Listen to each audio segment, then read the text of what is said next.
What's going on? What's happening? I hope everyone had a great Thanksgiving break. We are back with Lakers Talk Daily presented by Pechanga Resort Casino. Play your perfect combination at Pechanga Resort Casino, the official Native American resort and casino of the Los Angeles Lakers. Skip the traffic, head on over to Pechanga Resort Casino just off the I-15 in Temecula. Visit pechanga.com or call 888-PECHANGA for reservations and for more information. We have not done an episode since the Phoenix Suns and San Antonio Spurs game, so we are back. We're going to break down a little bit of the Lakers' previous matchup against the Utah Jazz last night, and also we want to get into the one before that on Friday night when they took on the Oklahoma City Thunder. The Lakers were in that game. They were in that game against the Oklahoma City Thunder. The Thunder did not have Alex Caruso. They were missing a little bit of guys, and obviously they missed Chet Holmgren, but they had their guy who they signed in offseason, Isaiah Hartenstein.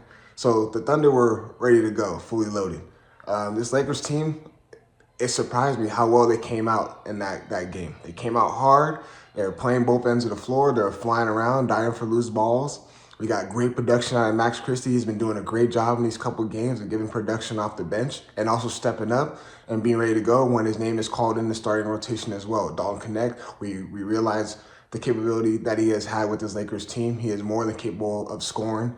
He is able to do it off the dribble, catch and shoot. He has provided a lot offensively for the Lakers. They finally found that laser, that shooter that they've been missing for 3 years. And it's great to see. One thing I must say in that game, what really hurt the Lakers is that whole game, they were doing really well. Trading baskets, getting on both ends of the floor, limiting transition buckets. We know the Thunder are a young team. They like to get out and run. And it was great to see the Lakers trying to limit them in transition, but the turnovers were killing the Lakers. And then that late game execution, that final minute stretch where Lakers just needed to drop a play and execute their play efficiently. It didn't happen and it didn't work. And we saw that against the Thunder. The Thunder were able to take advantage. There was one play where they were inbounding the ball and Jalen Williams got in and stole it, and then it ended up becoming a two-possession game. And late game execution is what J.J. Redick has taken pride on, executing the offense efficiently, having not one, not two, but three options available.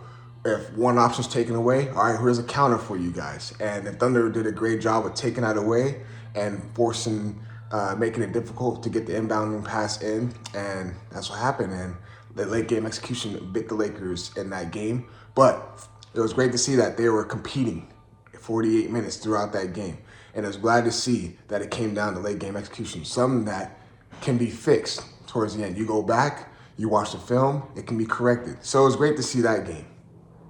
So then you got the Utah Jazz last night. No Austin Reeves, no Deondre Russell, no Cam Reddish. Cool, we understand.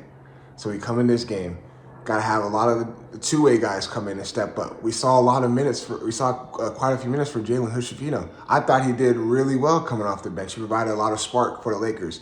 He was real patient.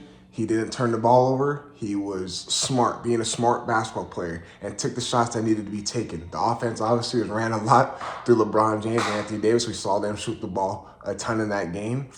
And it blew my mind in that last stretch when the Jazz got to stop.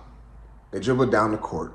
Colin Sexton has the ball. He's dribbling down the court, and Will Hardy runs on the court. As soon as he crosses the half-court line, Colin Sexton, he's dribbling. You see him, he gets straight to the basket and throws up a floater, and Will Hardy calls a timeout. Did that help the Lakers? Did that benefit them? Probably. Anthony Davis made comments saying that if it wasn't for him not hearing the whistle, he would have contested that shot. So who knows what that play would have ended up like if there was a timeout. I mean, we saw what happened with the timeout call, but who knows what that play would have ended up like if there was not a timeout call.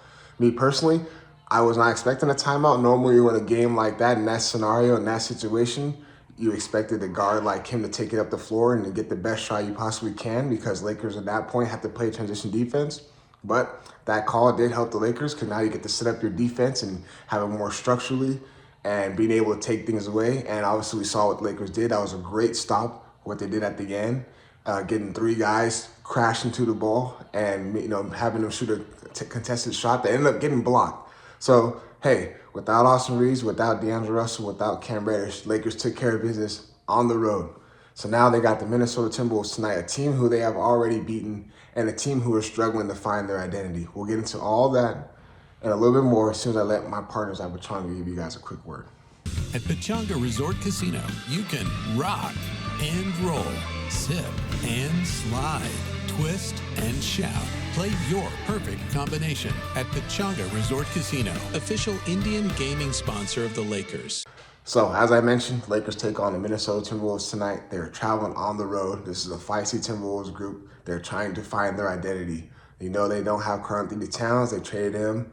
In the beginning of the season, they have Julius Randle and Dante DiVincenzo. These are guys that are going to be playing hard. We saw what they did in that first game. Obviously, opening night of the NBA. Lakers did a lot of good things, a lot of positives in that game. We saw a lot of scoring come out of Rui. We saw a lot of the offense getting ran through Anthony Davis, what we've been speaking about all year long as far as Anthony Davis. This is going to be different. Obviously, as the season goes on, teams make adjustments. They watch the film, they study, they watch what they did wrong in those games. Timberwolves are going to adjust. The Lakers should adjust.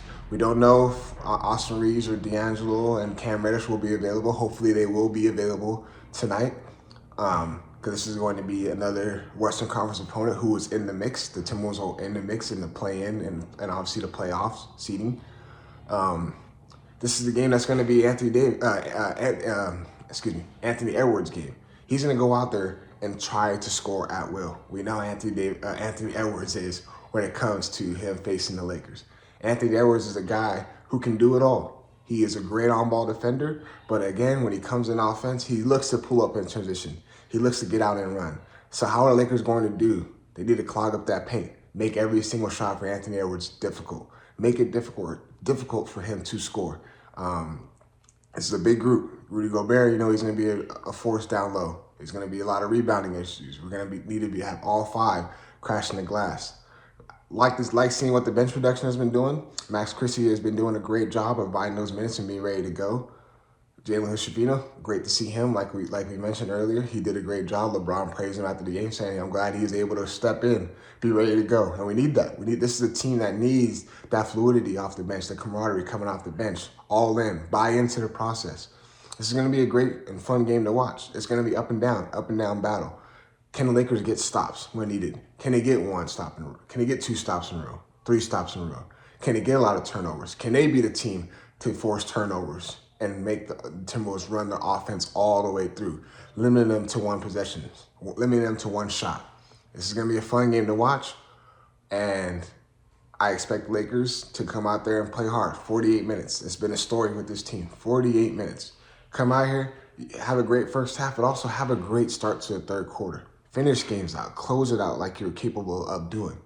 We'll get into all that and more come next episode. We'll break it down. But as always, appreciate you guys tuning in. Peace.